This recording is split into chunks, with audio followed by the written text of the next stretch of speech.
deal of last summer teaching some courses in South Africa. Actually, I wish I was there for the World Cup this year. Bad timing on my part. But they're actually using these devices to teach languages and to teach how to read, because a person who's illiterate can now buy a mobile phone for the equivalent of about $15 US with a video capability and get video reading and writing lessons on it. You know, and in those countries, they're not even using the desktop or laptop. They've gone directly to this type of technology. And we're soon going to see in broadcast, I don't know whether there's any people from MediaCorp here too, the ability to get any type of audio or video or television channel anywhere in the world. On this laptop, as a matter of fact, I have some software that allows me access to 5,000 television stations live anywhere in the world. So forget the 150, 160 channels on the cable system. We will soon have the ability to get access to any broadcast station live anywhere in the world, which is certainly going to change the television business to a large degree. So, people, 2/3 of the human race now has access to a cornucopia of information.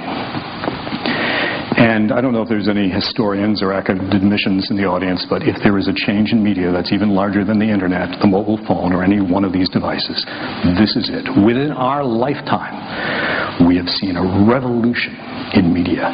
It has been the greatest change ever in the history of media.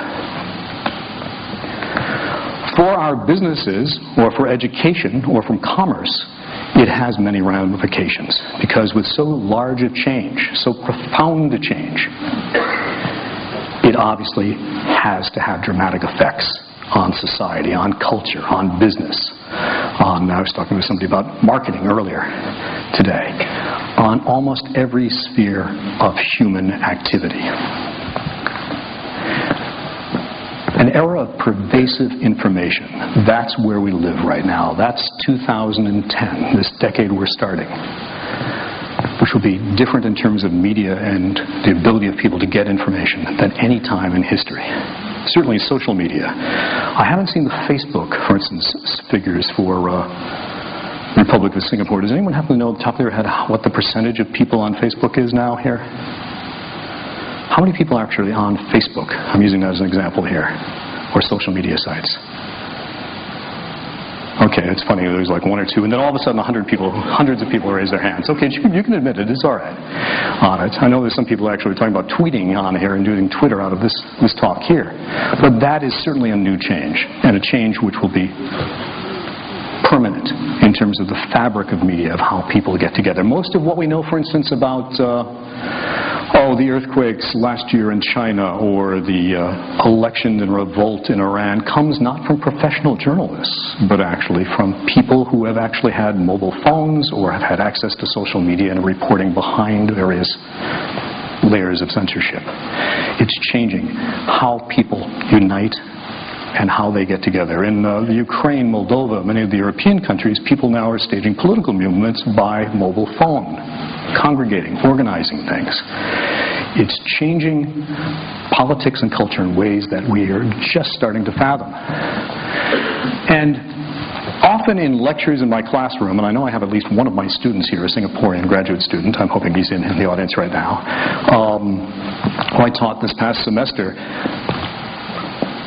talk often comes to Johannes Gutenberg, and Gutenberg, his invention of the printing press, you'll forgive me if I use this Eurocentric example, because in 1439 he invented the printing press, which had a great revolution in media, but the fact is we know the Chinese invented it 500 years earlier. We know that on it. But his invention of the printing press sparked a revolution, and actually in terms of religion, a reformation in Europe, because all of a sudden it was able to put information in the hands of people. It created a large change in terms of education, culture, and science in the 1400s and 1500s. Obviously, again, a Eurocentric example.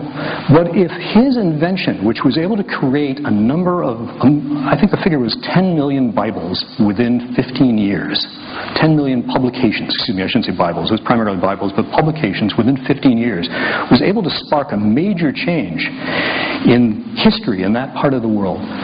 What will happen now that 2/3 of the world's population has access to all of the information in the world? instantly in the palm of their hand wherever they are. What will be the societal, cultural, and political, nonetheless, business implications of this era of pervasive news and information? And what will the effects be? Because to a large degree, my lecture today is not just on the history of media. It's what can we do? How can we use this? How does it change our lives? What's it going to do to, for instance, the business models of companies such as SPH or MediaCorp, or companies such as my own, where actually I do publish a newspaper. My brother and I publish a small daily newspaper in the American state of Connecticut. And actually it was the smallest of 20 dailies in that state. We're now the 4th smallest, and we haven't grown, so we consider that progress. But the changes, when something, anybody who's been in a bazaar, a souk, or to use the English term, a frilly market, knows that when something changes from scarcity to surplus, there are profound changes in terms of how things are transacted, who has the power of transaction, what the price of content is, and basically what the content itself is. You know, how do you define what the information is, what the content, what the goods or services is?